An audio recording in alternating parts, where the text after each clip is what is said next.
guys, it's about a month before Bonneville Speed Week 2022. I'm back out in Chino Valley to help get the cars prepared. So the liner now has a Motec M150 C127 dash and a really awesome looking twin turbo setup that Steve Watt fabbed up for us. So I've got some turbos that I'm kind of testing, and he's got a system on there that just looks really killer. We've also put a fresh engine in the liner, so it had the engine that was in it when I ran it. If you watch that video, as the car went into third gear, the boost went way up. I had very poor wastegate control because of how the gates were placed, and that's all been fixed. So very excited for that. The Datsun's gonna get an external water pump, 16-volt battery. When we were at El Mirage, I kept tossing the alternator belt off because the block has been broken at the alternator ear, welded back on crooked. Alternator's kind of crooked, so we're gonna do away with the alternator and move to a large external water pump that is now in its second set of revisions that I've just been testing out here in Land Speed stuff. Moves a lot more water volume with a lot more consistent pressure at high RPM. And then the Roadster has some wastegate woes that I thought I had fixed while I was here last. Turns out I didn't. We went to El Mirage and I just couldn't make the manifold pressure that I wanted. So we're kind of gonna go back and take a textbook approach of how all that system is plumbed and go test it on the dyno while I'm here this week.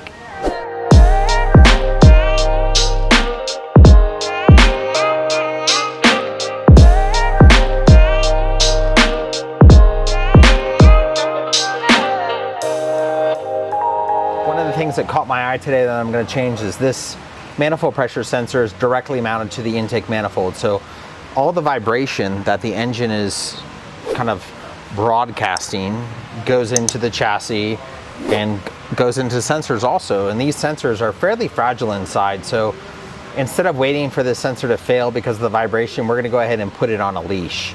So just a small run of line that's going to move the sensor off of direct vibration. So this is all I'm talking about. You just have this fitting is going to go into the intake manifold, and then the sensor is going to be remotely mounted, so it'll be isolated from vibration.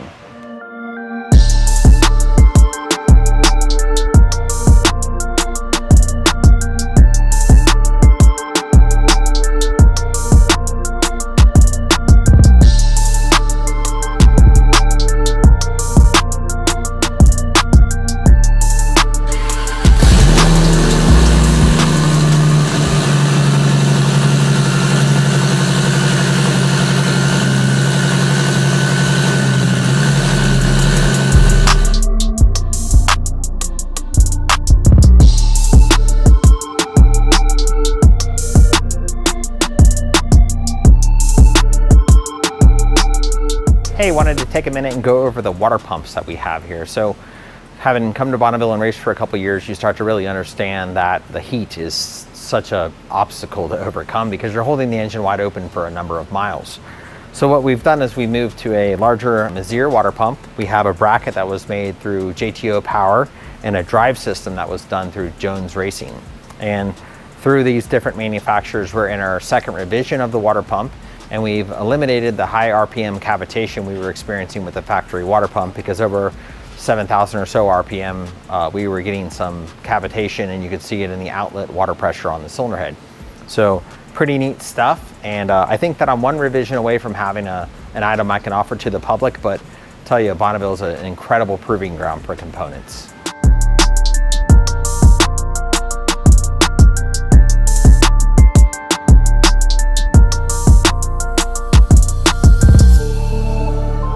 Changing the water pump on the Datsun, I noticed that it had an OEM tensioner bracket. So we're going to replace it with one of the Bush billet aluminum Real Street brackets, so it'll be one less component that we have to worry about in the future.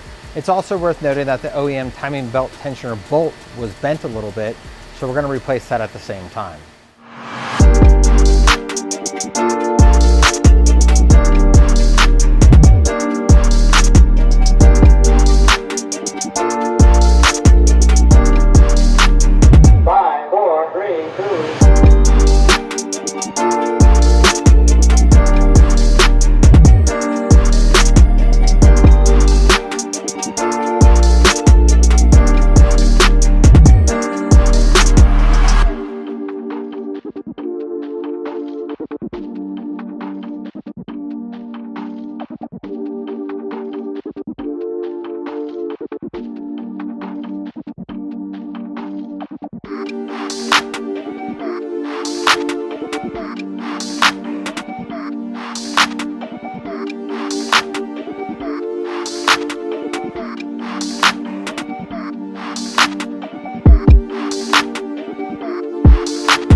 back out at the dyno, and we've got the Roadster on 1-ethanol R, which is pretty exciting because with the ethanol, the increased fuel volume going into the cylinder acts as a coolant, and fuel's arguably the first coolant the cylinder sees, so it'll help control engine temperatures much better. So I am excited to be able to use more ignition timing in the car, which will obviously increase the power output. So we've got a couple things to do today. We want to make sure that we're able to make the manifold pressure we'd like to make. So we've gone over that system and it looks like it's all sorted well. So we're going to prove it here and get any fueling changes needed to compensate for both the secondary injectors, which the car has now, and the ethanol fuel.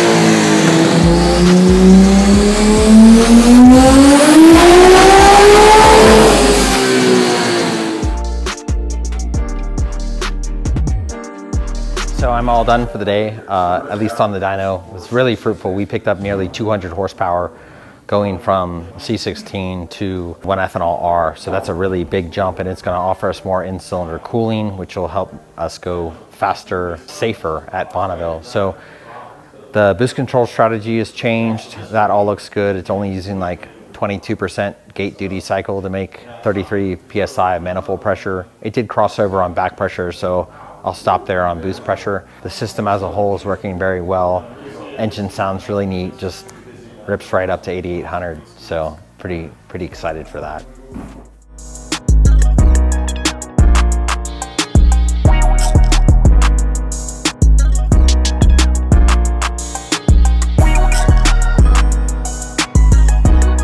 So we're wrapping up our trip here in Chino Valley. The Roadster is ready to go to Bonneville. We have made a few changes from last season. So now we have two sets of fuel injectors. So we have a set of Injector Dynamics 1700s on the primaries and Injector Dynamics 2600s on the secondaries. We also have a Weldon 16000A, which was the electric fuel pump that we relied on in the janitor, and we were able to go 6s with that fuel pump on ethanol. Making the fuel system changes allowed me to go to ethanol, so now I can use the 1-ethanol R. I made quite a bit more power without a lot more boost. Allowed to run more ignition timing because there's more fuel in the cylinder to act as a coolant.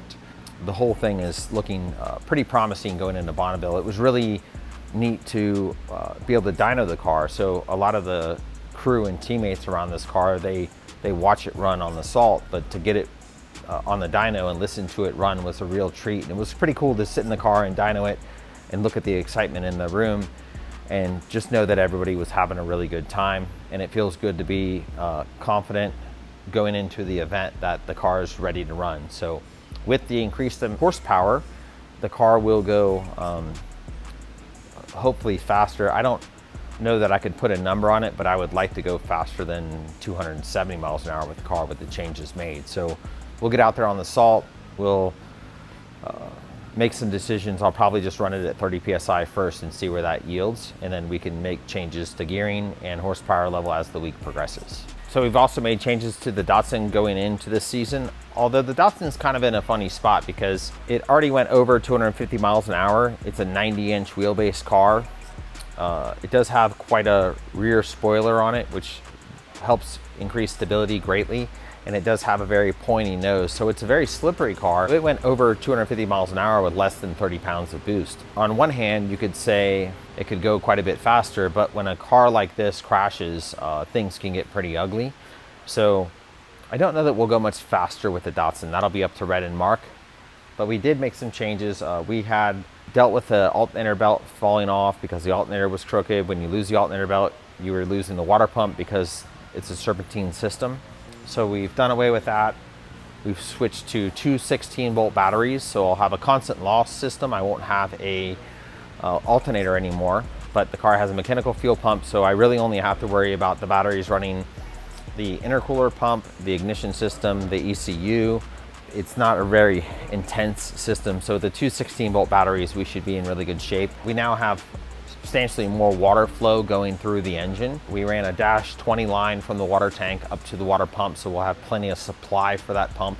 You know, whether it be a fuel pump or a water pump supply, you want to have as much fuel or water available to the pump as possible, and that'll help alleviate cavitation, which is, you know, kind of what we were experiencing with the stock water pump. So we have suspension position sensors on the front and the rear, which we can hopefully understand a little bit of the character of the chassis at speed, whether or not it starts to pick up the nose or not, which is kind of the main concern, is that a car like this will lose the nose first, because the rear has a huge stabilizer and the front doesn't. And if you get the really pushing down on the back, the front gets lighter.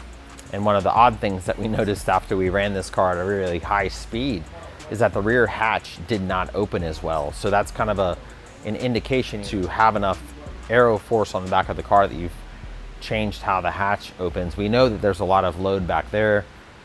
We don't know exactly what's happening with the nose, and hopefully the suspension travel sensors will help give some of that information. We're making improvements, but don't expect it to go incredibly faster unless the driver makes that decision. As far as the liner goes, quite a few changes.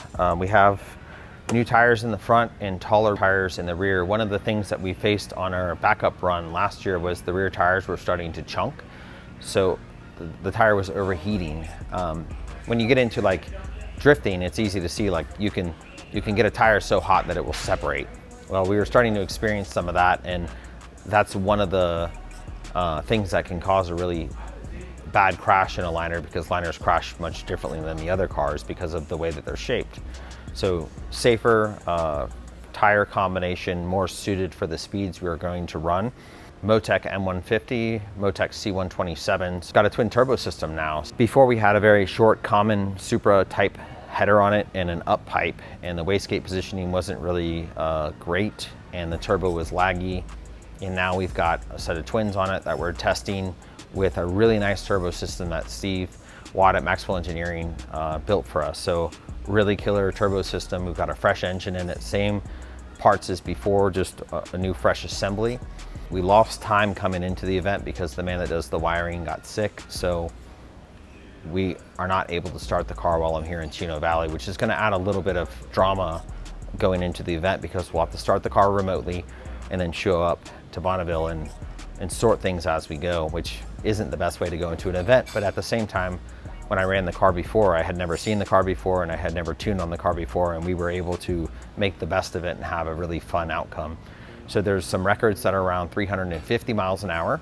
Brad Bosworth, the owner and builder of the car, he wants to get in the car and chase those records, so we're going to do that first. I think at this point, I really would only get back in the car if I felt confident that I could go over 400, because then the juice would be worth the squeeze. Pretty exciting car to be around. Not like anything I've ever experienced before. Really, really wild ride, and every time I get near it, I just get stirred up, because it's really something. So hope you guys have enjoyed the video, and we'll see you on the salt.